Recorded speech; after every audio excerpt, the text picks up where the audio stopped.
favor su Biblia, abra por favor su Biblia y me acompaña por favor al libro de Deuteronomio capítulo número 30.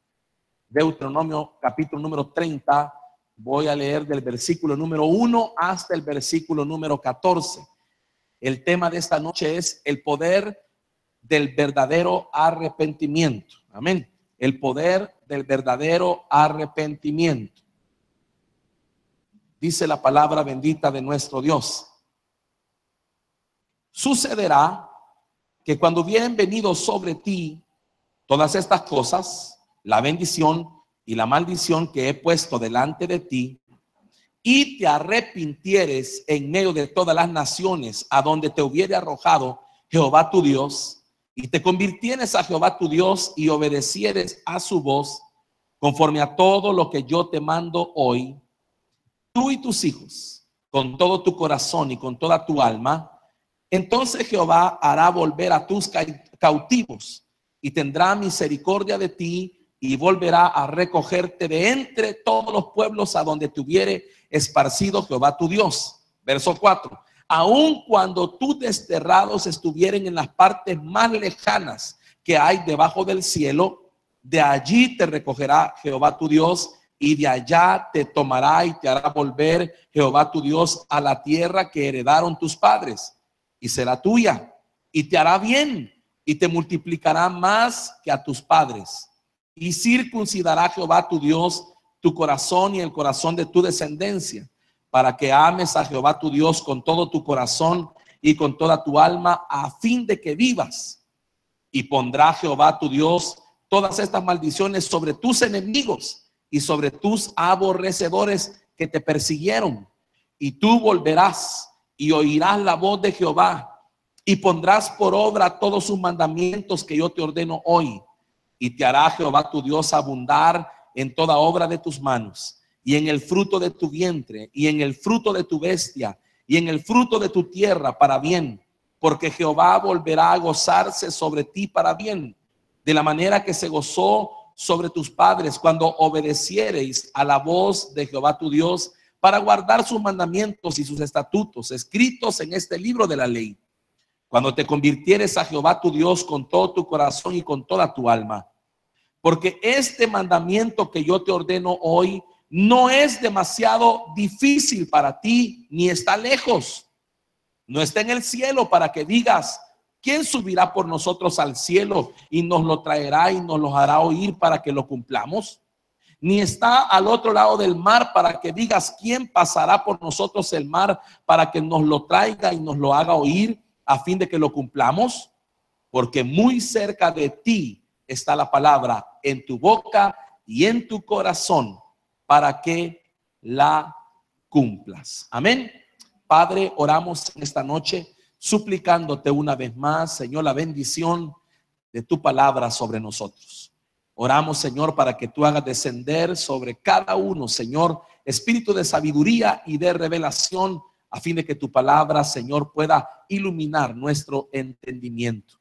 Pedimos, Señor, que nos bendigas con una unción, Señor, apostólica, profética, evangelística, pastoral y magistral, de manera que podamos ser edificados y perfeccionados, Señor, desde los 5 ángulos de tu palabra, Señor. Oramos, mi Dios, para que esta palabra bendita no vuelva vacía, sino que cumpla el propósito por el cual ha sido enviada hoy a nuestra vida. Señor, haz que este logos se transforme en rema para nosotros, Dios, en el nombre poderoso de Cristo Jesús. Amén y amén. Antes de entrar de lleno en materia, quiero comentarle que a causa del pecado en el huerto del Edén, se perdieron muchas cosas que Dios le había dado al hombre. Antes de entrar en materia, quiero que usted sepa por qué es necesario el arrepentimiento. ¿Qué es el arrepentimiento? Pero para entender el arrepentimiento, tenemos primero que comprender qué es lo que pasó en el huerto del Edén. En el huerto que Dios plantó en Edén, cuando el hombre pecó, cuando el hombre desobedeció a Dios, se perdieron muchas cosas. Algunas las podemos comprender, otras ni siquiera nos las podemos imaginar, todo lo que el hombre perdió. Pero yo le quiero numerar o enumerar algunas de ellas para que usted sepa qué cosas perdió el hombre en el huerto del Edén. Por ejemplo, voy a ir desde lo menos importante hasta lo más importante. Lo primero o lo menos importante, podríamos decirlo, si estableciéramos un orden, podríamos decir que el hombre perdió las bendiciones o la vida abundante que Dios le había dado.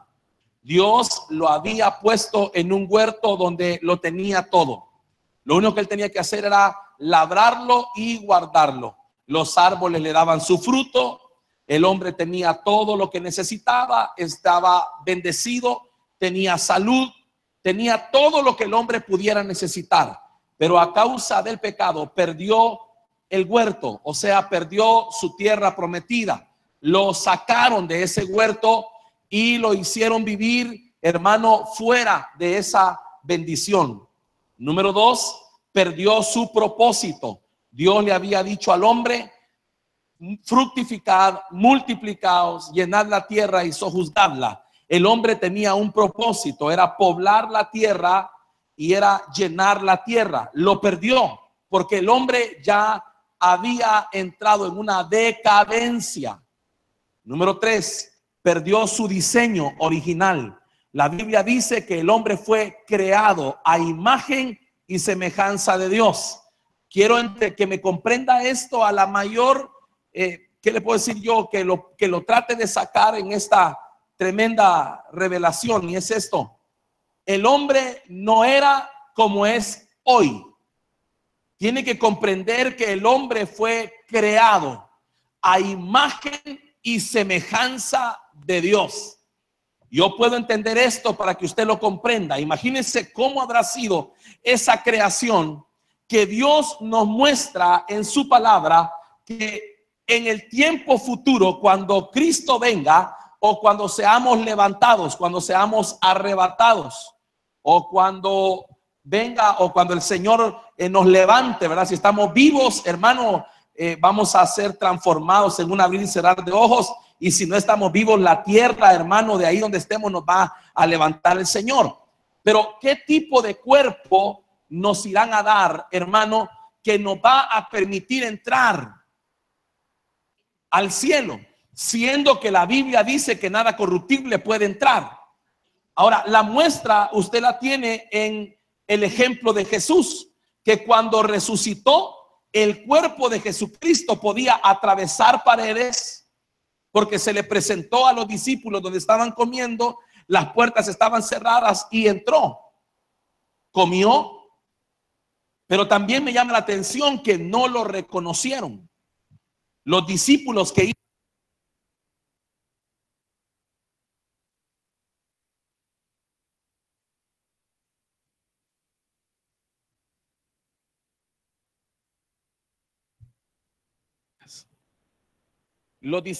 iban rumbo a Emaús iban hablando con él y no lo reconocieron.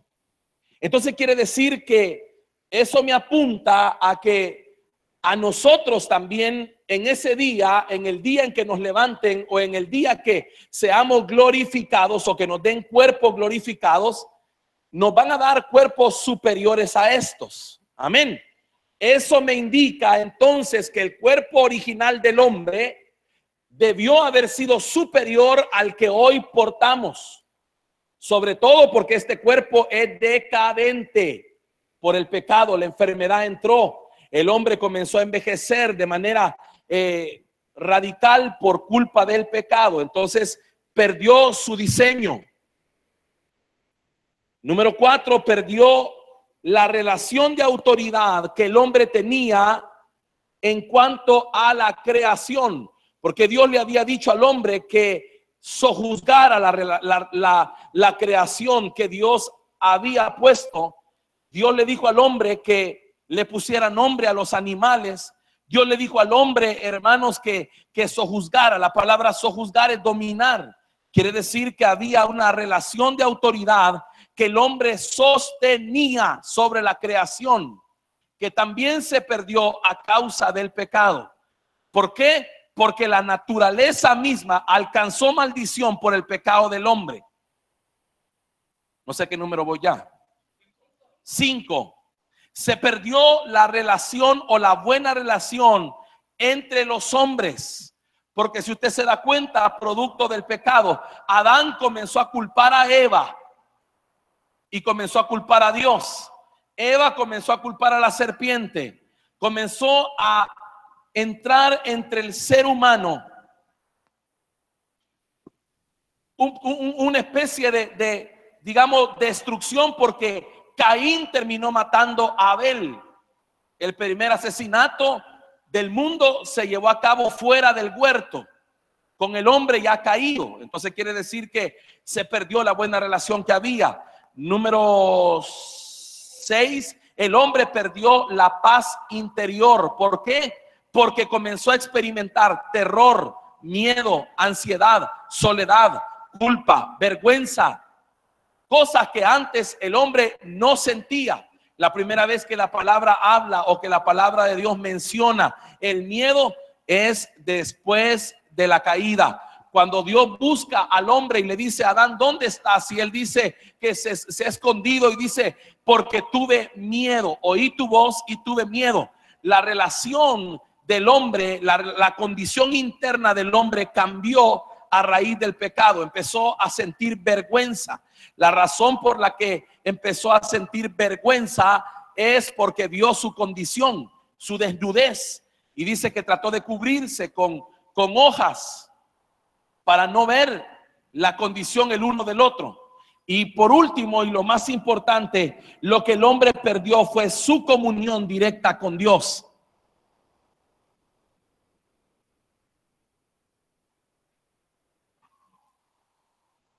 Es por eso que todo esto que el hombre perdió a causa del pecado hace que el panorama del ser humano se convierta en un desastre. Porque el hombre, sin todo esto que acabo de mencionarle, es una miseria. O sea, la vida humana, sin esto que Dios le había proporcionado a la hora de crearlo, es una miseria. Es el hombre en decadencia. Es el hombre, yo no sé por qué, hermano, pero fíjense que los científicos hablan y andan buscando, hermano, el famoso eslabón perdido, ¿va? El eslabón perdido, donde dicen que el hombre evolucionó de menos a más. Pero es que eso nunca sucedió. El hombre nunca ha evolucionado. El hombre ha involucionado de más a menos. El hombre fue creado en una condición. Con el pecado el hombre involucionó, perdió esa condición. Y me llama la atención el hecho de que, hermano, la Biblia nos deja ver algo tremendo, porque hay luces en las escrituras que nos permiten entender esto. Por ejemplo, en la vida de Nabucodonosor. Qué impresionante ver que Nabucodonosor involucionó. Dios le habló a él acerca de cambiar su vida. Y este hombre, dice la escritura, que le dieron tiempo y no comprendió el tiempo que Dios le dio. Y dice que un día, parado en su palacio, dijo: esta es la gran Babilonia que yo he construido. Y no había terminado de decir eso, dice, cuando le comenzaron a salir garras como animal, plumas, y comenzó a involucionar de ser humano a una bestia o a una criatura con características de bestia. Comía allá con las bestias, vivía con las bestias. Esa es una señal, hermano, que la condición del hombre por el pecado, en lugar de evolucionarlo, lo hace involucionar. Ningún hombre nunca va a poder ser mejor a causa del pecado. Amén. Así que dígale al hermano que está a la par qué tremenda es la consecuencia del pecado. Ahora, el problema aquí es que usted está pensando en el pecado de Adán y está pensando en el pecado de Eva. Pero ese no es el pecado que a usted y a mí nos ha complicado, porque de alguna manera, hermano, Dios sería justo en el sentido de decir, bueno, así como lo dice de Noé, comprenda esto, lo que le voy a decir. Dice la Biblia en el libro de Génesis, hablando de Noé, dice: Noé, varón perfecto en sus generaciones. Quiere decir que Noé había conservado sus genes limpios de la contaminación que se había dado en ese tiempo en la mezcla de los hijos de Dios con las hijas de los hombres. Pero Dios lo vio en su linaje y vio que no había contaminación. Entonces quiere decir de que aparte del pecado que se cometió en el huerto, está el pecado que usted y yo cometemos todos los días. Ay. Míreme a su hermano y dígale, no estés culpando a Adán, ni estés culpando a Eva.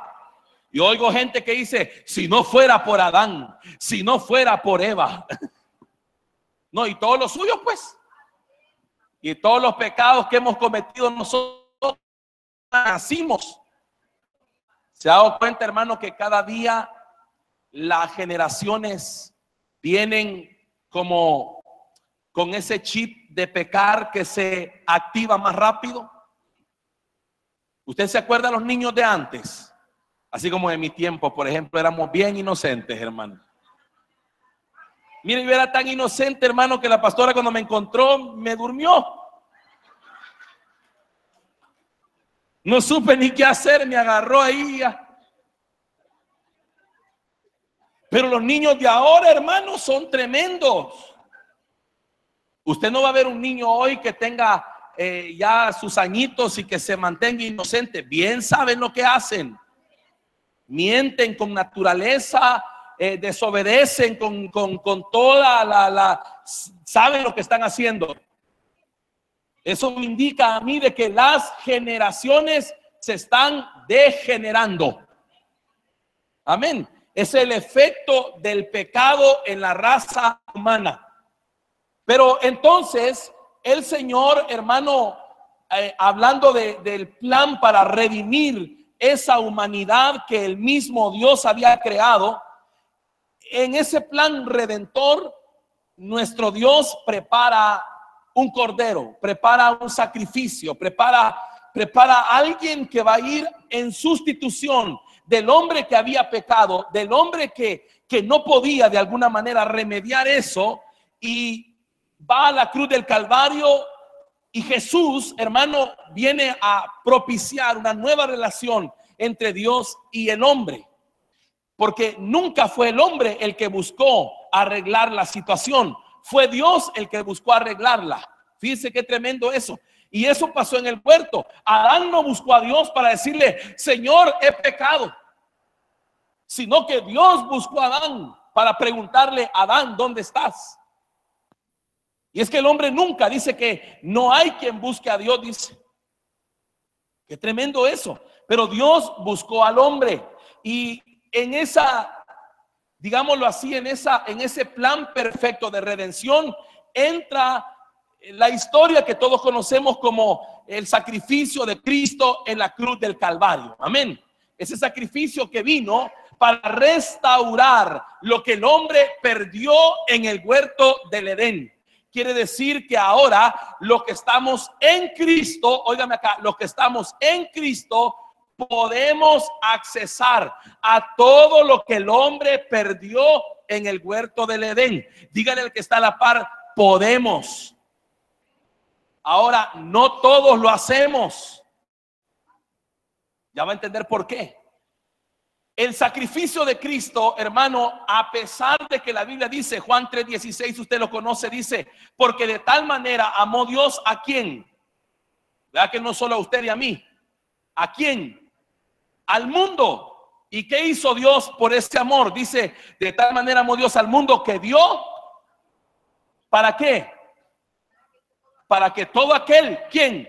Que en él crea, mas tenga vida eterna. Entonces, óigame acá. Significa que el sacrificio de Cristo fue realizado para todo aquel que quiera accesarlo.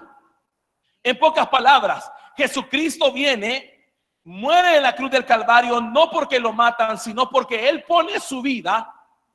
Y dice la Biblia que además de que puso su vida, resucitó. En la resurrección de Cristo, hermano, es la que a nosotros nos abre la puerta para recuperar todo aquello que en el huerto del Edén se había perdido. Pero entonces entiendo, hermano, que Dios no puede obligar al hombre a aceptar el regalo que Él tiene para la humanidad. Dios no puede forzar a nadie, Dios no puede obligar a nadie, Dios no puede empujar a nadie, sino que Dios deja abierta la puerta y dice: para todo aquel que en Él crea. ¿Alguien está aquí todavía? Entonces usted tiene que comprender que el sacrificio de Cristo tiene una, aparte de muchos propósitos, pero tiene uno que va con lo que estoy hablando, y es, hermano, restaurar la posición original del hombre. Porque a través de Cristo dice la Biblia que podemos entrar confiadamente al trono de la gracia por medio de la sangre de Cristo. Entonces, la relación que el hombre perdió con Dios es recuperada mediante Jesús. ¿Estamos claros con eso? Estamos claros también con el hecho que todo lo que el hombre perdió en cuanto a su diseño original es recuperado en Cristo. ¿Por qué? Porque usted y yo sabemos que dentro de poco, hermano, no podemos decir cuándo ni en qué momento, ¿verdad? Pero todo lo que estamos aquí, si somos nacidos de nuevo, estamos esperando el arrebatamiento. Y en ese día, hermanos, nos van a transformar, nos van a dar un cuerpo distinto al que tenemos hoy. Por eso el apóstol Pablo decía algo importante. Él decía: ¿quién me librará de este cuerpo de pecado y de muerte? Entonces el apóstol Pablo estaba diciendo prácticamente que este cuerpo es una prisión. Mire, hermano, muchos de nosotros no hemos podido comprender todavía, porque no hemos llegado a esa estatura o a esa madurez para poder comprender que en Cristo la muerte es una bendición. Y todos le andan huyendo a la muerte.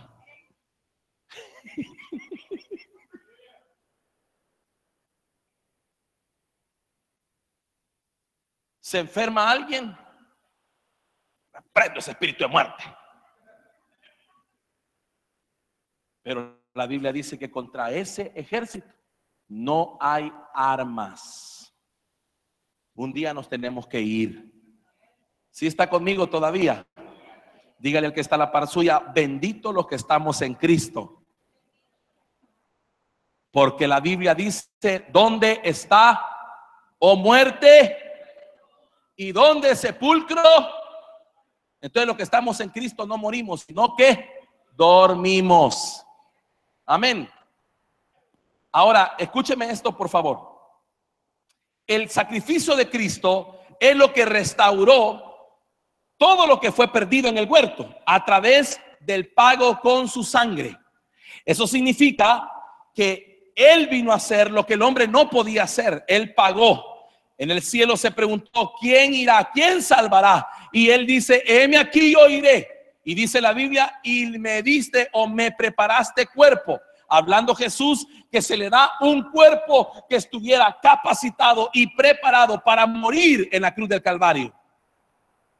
Y esa muerte le abre a usted y a mí el acceso. En pocas palabras, el acceso está ahí para que yo entre y pueda vivir lo que Dios quiere que viva. El único problema es que para tener acceso a todos los beneficios de esa cruz se necesita arrepentirse.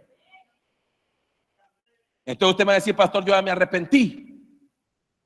Pero sucede que yo entiendo que nosotros hemos interpretado de manera incorrecta el tema del arrepentimiento.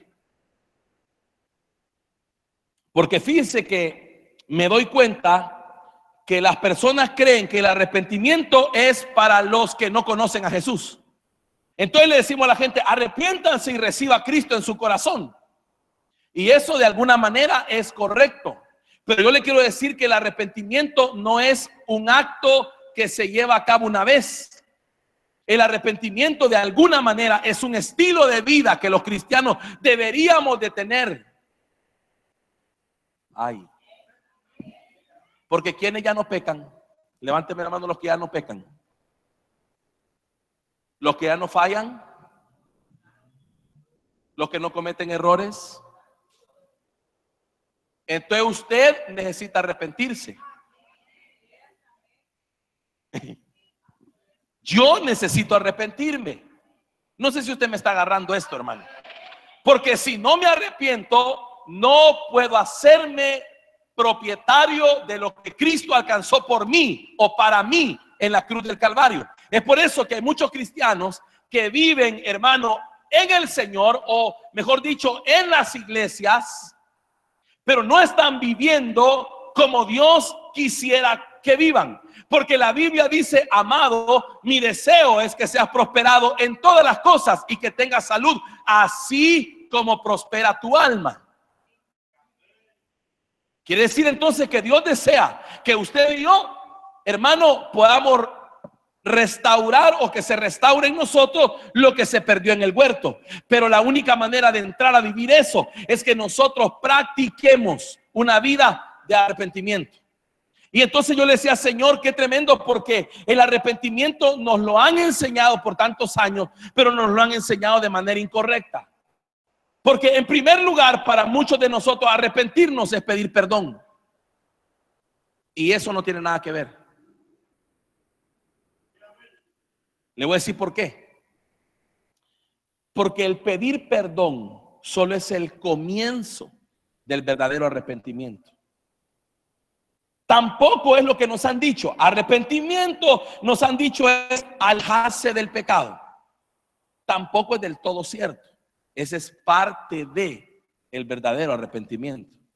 Porque entonces comprendo lo siguiente: en la porción que leímos nos dimos cuenta que Dios le habló a su pueblo y le dice, oiga, le dice que si se arrepienten, Él lo va a restaurar como nación. Y les dice: no importa dónde estén, a donde que estén en la ciudad o en el lugar más refundido de la tierra, de ahí los voy a traer y los voy a bendecir y los voy a establecer de nuevo en la tierra que les prometí a sus padres. Y les dice: aún los bendeciré aún más, los fructificaré aún más que a sus padres. Pero les dice una cosa: pero arrepiéntanse. Entonces quiere decir que el arrepentimiento es poderoso, porque puede hacer que Dios cambie mi situación. Si si Dios le está diciendo a su pueblo que no importa a dónde estén refundidos, Él los puede traer de regreso. Yo te quiero decir esta noche: no importa cómo tú te encuentres, ni en qué condición esté tu casa, si te arrepientes, Dios te puede restaurar y bendecir de la forma en que tú ni siquiera te imaginas. Entonces la bendición no está tan lejos como nosotros creemos. La bendición está al alcance. Ahí está la puerta. Ahí está la sangre.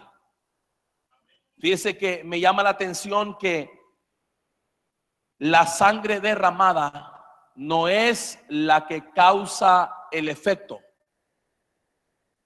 sino la sangre rociada o aplicada. Porque Cristo Jesús derramó su sangre. Y Él dice: de tal manera amó Dios al mundo, que ha dado a su Hijo unigénito. Ahí está la sangre para todo aquel que la quiera. Pero la sangre derramada no salva a nadie.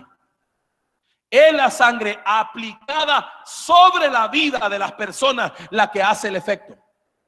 Por eso cuando en el antiguo tiempo se mataron aquellos corderos para aplicar la sangre sobre los dinteles, la sangre se puso en lebrillos, pero ahí no tenía efecto. Para que tuviera efecto se tenía que aplicar con un hisopo sobre los dinteles. ¿Está conmigo acá? Entonces el arrepentimiento es la forma en la cual yo aplico la sangre que borra pecados en mi vida. Por eso dice la Biblia en Hechos 3:19: arrepentidos y convertidos para que sean borrados vuestros pecados y vengan de la presencia del Señor tiempos de refrigerio. Mire qué tremendo esto. Por eso hay pueblos, hermanos, que a pesar de estar en las iglesias, vive en condiciones tremendas. Y es por eso, hermano, porque vive una vida sin arrepentimiento. Y yo, mientras estudiaba todo esto, encontré varios ejemplos, tremendos ejemplos. Le voy a mencionar algunos, por ejemplo, el de Zaqueo. Qué tremendo el ejemplo de Zaqueo. Dice la Biblia que Zaqueo salió para ver si podía, o para tratar de ver a Jesús. Usted ya conoce la historia, se la contaron en la escuela bíblica, ¿verdad? Se subió a un sicómoro y desde ahí vio a Jesús, y Jesús le dijo: Zaqueo, desciende. Y fue a su casa, la gente allá afuera hablando y diciendo: este no sabe, el otro, y Zaqueo aquí, Zaqueo allá, cuántas cosas no había hecho. Pero la Biblia dice que Zaqueo mencionó algo. Dice: hoy daré, dice, la mitad de mis bienes a los pobres. Y si a alguno he defraudado, se lo devolveré. Y aún aumentado. Y entonces Jesús le dijo: hoy ha llegado la salvación a tu casa. Espéreme. Hoy ha llegado la salvación a tu casa. ¿Por qué? Porque Zaqueo practicó el verdadero arrepentimiento. ¿Cuál fue el verdadero arrepentimiento? No fue el que practicamos los cristianos a veces, de llorar y llorar y llorar y llorar y llorar. Porque eso no es arrepentimiento. Llora y llora y llora y Señor, hermano, ya no sabemos.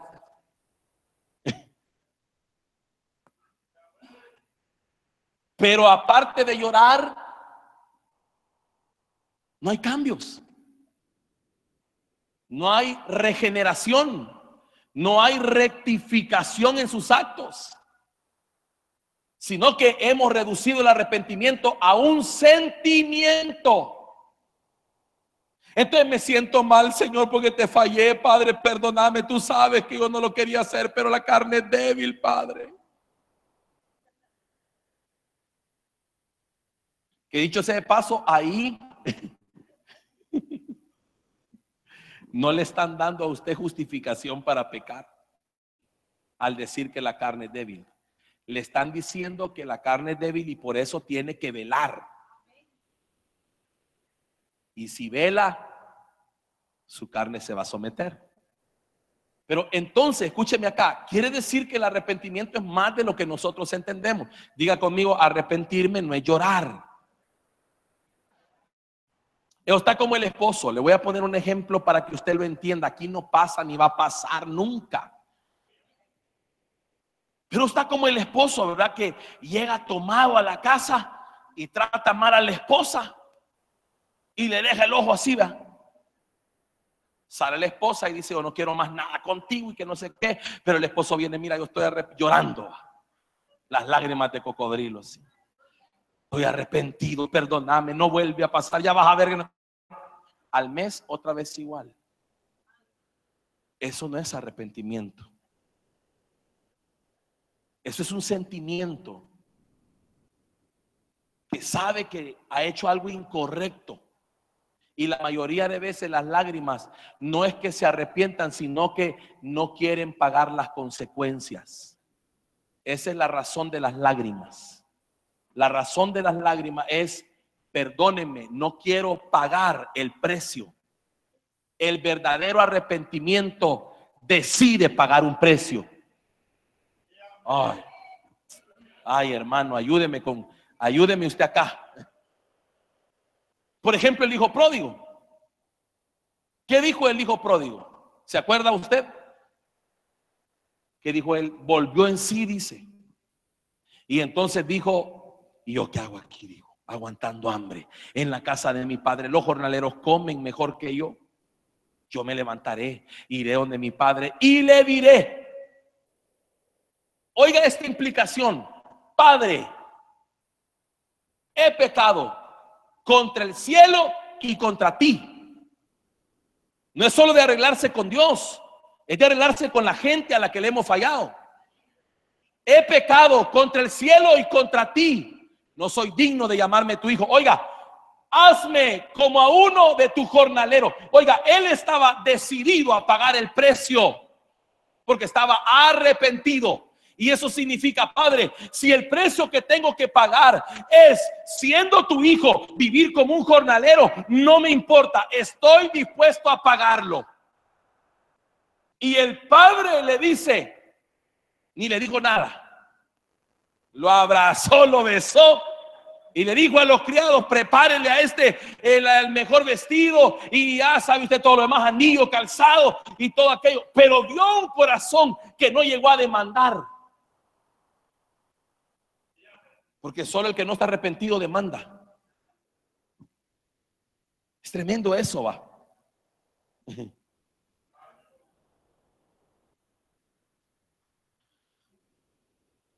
Otro ejemplo. Esto me causó un impacto tremendo.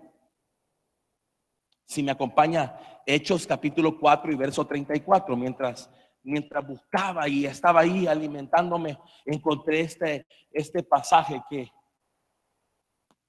que me cambió la perspectiva, porque dije yo: Señor, ¿cuánto tiempo he estado equivocado con este punto? Dice: así que no había entre ellos ningún necesitado, porque todos los que poseían heredades o casas la vendían y traían el precio de lo vendido, verso 35, y lo ponían a los pies de los apóstoles, y se repartía a cada uno según su necesidad. Entonces José, a quienes los apóstoles pusieron por sobrenombre, ¿qué?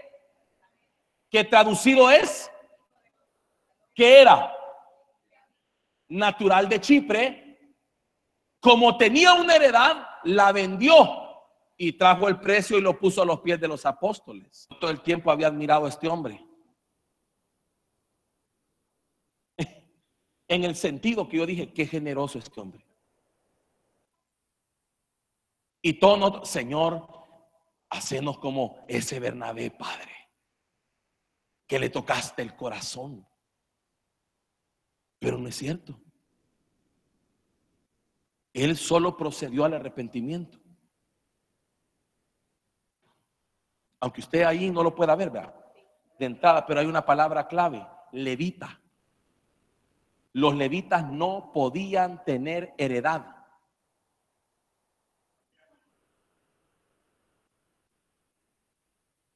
Entonces él se había hecho de una heredad, había ido contra la palabra de Dios, y unos versículos antes se está hablando de arrepentimiento.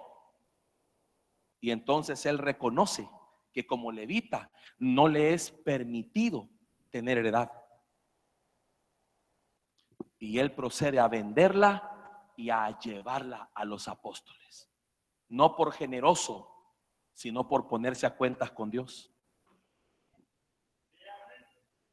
¿Cuánto le costó alinearse con Dios? La heredad que tenía. Muchos de nosotros, cuando vemos el precio del arrepentimiento, es donde está el problema. Viene a la iglesia, no usted, ni aquí, allá en otro lado, ni les digo dónde. Allá una vez fui a predicar, y allá, hace muchos años, se sienta en la iglesia alguien, está la palabra predicándose, el Espíritu Santo le dice: ¿qué haces con esa mujer? Llora y le dice: Señor, tenés razón, Padre. Pero sale y no tiene el valor de despacharla.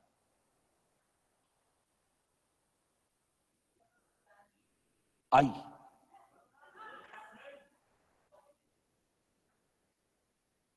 Entonces, como que el arrepentimiento no es tan fácil.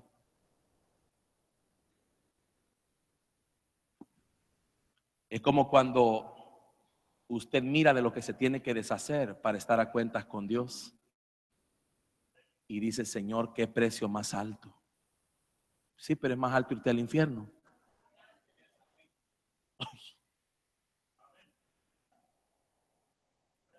Porque eso de que te salvas porque te salvas, como que no es muy bíblico que se diga.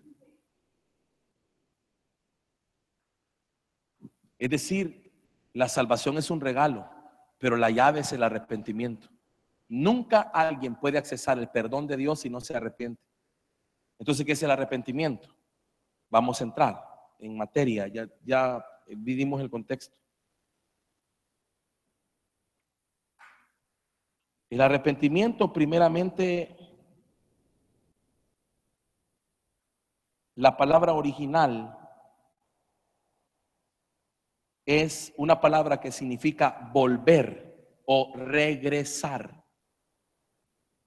Y el contexto original de la palabra arrepentimiento es volver a los caminos del Señor. Y la implicación es como que si alguien se ha extraviado tomando otro camino.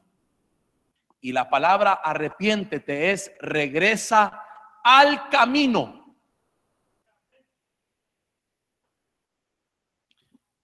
En el tiempo aquel, antes de Cristo, era como regresa a la palabra. Pero ¿quién es la palabra? La palabra es Cristo. Obviamente para nosotros es regresa al camino, que es lo mismo, redunda en lo mismo. Lo que está diciendo es esto, óigame acá por favor. El verdadero arrepentimiento consiste en desechar mi voluntad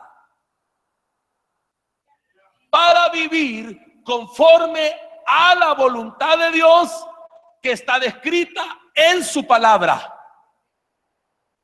Entonces, cuando a alguien le dice arrepiéntete, no solo le están diciendo llore, no solo le están diciendo pida perdón, le está diciendo rectifique y a partir de ahora en esa área viva como la palabra de Dios dice.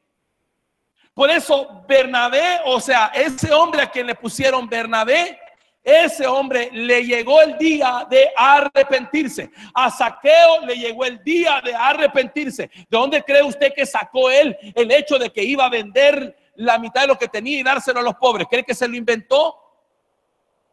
¿Y de dónde cree que sacó el hecho de pagarle a los que había defraudado? Eso lo dice la Escritura. Qué tremendo eso. Por eso nosotros, hermanos, como cristianos, hablándole en ese término, hemos dado tan mal testimonio porque solo pedimos perdón, pero nunca resarcimos los daños. Entendiendo mal el concepto de arrepentimiento. O sea, ¿de qué sirve que yo venga y le diga a alguien, mira, perdóname vos? No lo vuelvo a hacer. ¿Y el daño quién se lo paga? ¿Sí está conmigo acá?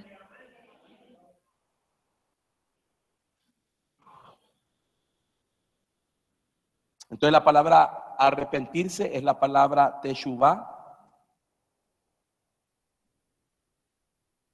Y no solamente es apartarse del pecado, sino más bien hacer la voluntad de Dios en esa área de pecado.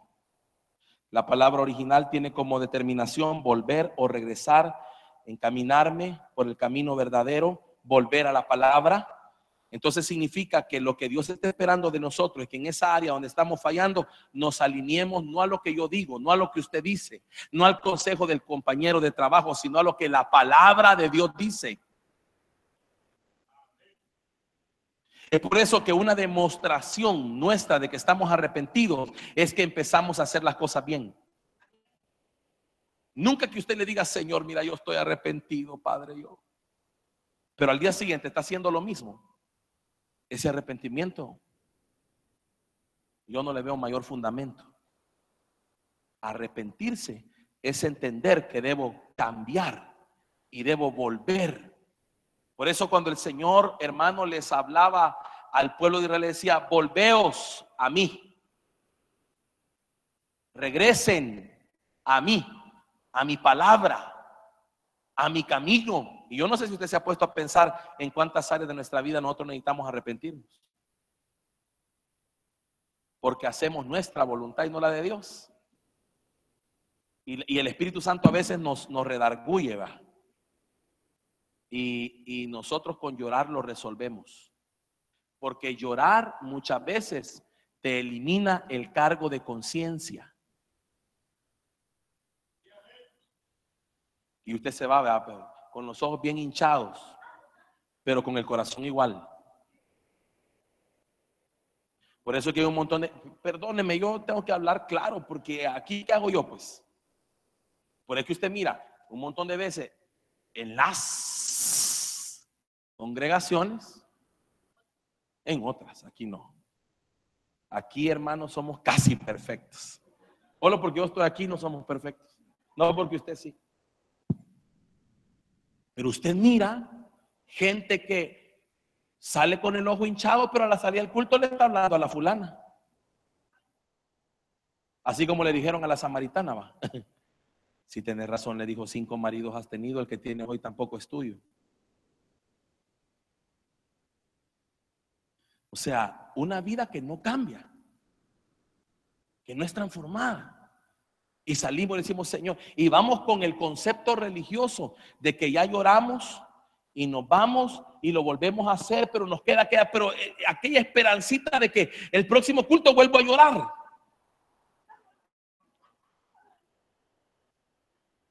Como aquellos cuando iban allá, ¿verdad? Cuando se los llevaba a los ídolos, dice. Y iban cada domingo, ¿va? Y cuando les daban la cosita, ¿cómo se llama? La hostia. Ya salían como que todos les habían perdonado una licencia para otra semana. Pero esa no es una vida en Cristo, hermano. La vida en Cristo es que el arrepentimiento me lleva al cambio en mi vida. Y por eso me gustó mucho esa porción que leímos de Deuteronomio 30, porque dice, no me digan que esa palabra o ese mandamiento que les he dado hoy está en el cielo, ni al otro lado del mar.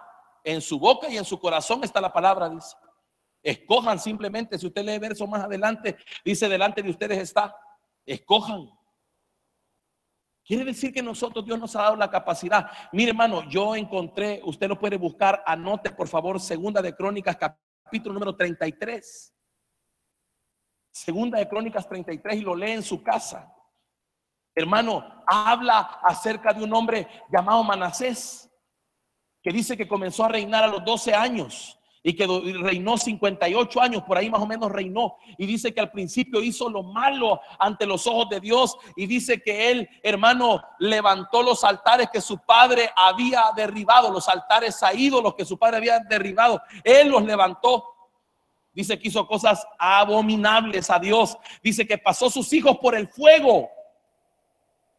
Quiere decir que los entregó a Moloch, una de las entidades que había en ese tiempo. Participaba, dice que era agorero, consultaba a adivinos, veía dice que la palabra que usa es observaba los astros. O sea que era de los que andan creyendo en el horóscopo y en todas esas cosas. Tremendo, hermano, lo que ese hombre hizo. Pero dice la escritura, hermano, que ese hombre, Dios le habló y no hizo caso. Entonces, como no hizo caso, dice que vino otro reino, lo llevó cautivo, lo ataron y lo pusieron en angustia, dice. Y ahí clamó a Dios. Mire qué impresionante. Ahí clamó a Dios. Y cuando clamó a Dios, Dios lo oyó, dice la Biblia. Y no solo lo oyó, sino que lo restauró en su reino. Pero como solo Dios conoce el corazón, vea, lo restaura en el reino. Y dice en la escritura que ese hombre dijo, ahora reconozco que Jehová es Dios. Y dice que después de eso, él derribó todos los altares que había levantado y restauró la casa del Señor. Y dice que comenzó a hacer las cosas que a Dios le agradaban. Entonces quiere decir que ese hombre hizo un cambio. No solo dio de diente a labio, Señor, estoy arrepentido. No, no, sino que ese hombre procuró cambiar. Y yo le decía, Señor, qué triste que este hombre no tenía Espíritu Santo que le ayudara. Y nosotros como iglesia tenemos al Espíritu Santo, al ayo, al ayudador, al consolador, o a como usted quiera llamarle, hermano, a nuestro favor. Y aún así a veces no queremos cambiar. Porque es el precio a pagar. ¿Cuál es el precio a pagar? Dejar mi obstinación en persistir en mi voluntad.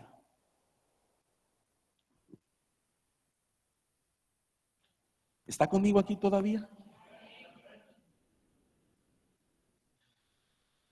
Significa que esta noche nosotros podemos alcanzar misericordia. Podemos alcanzar bendición si tan solo entendemos el verdadero arrepentimiento. Esa porción de Segunda de Crónicas 33 me enseña que primeramente no hay nadie que no pueda cambiar. Si este hombre cambió, todos podemos cambiar, hermano. Segundo, no hay pecado tan grande que Dios no pueda perdonar si nos arrepentimos. Amén. Entonces la palabra arrepentimiento tiene que ver con volver, con regresar al Señor, a su palabra, y volver como antes de haber fallado.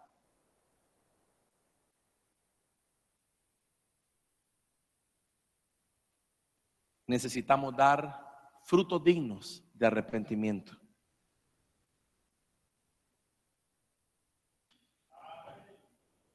Dice la Biblia, nosotros hemos entendido tan mal esto: el que roba o el que robaba, no robe más, dice. Pero nosotros, con la desviación que le hemos dado a la palabra arrepentimiento, creemos que se puede seguir robando y que con llorar solucionamos el problema.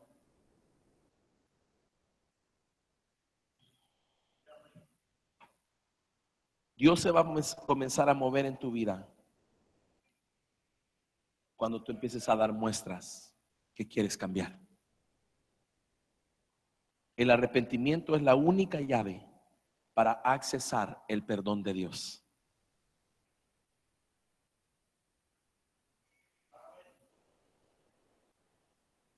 ¿Cuántos de nosotros necesitamos arrepentirnos de algunas cosas que no están bien delante de Dios?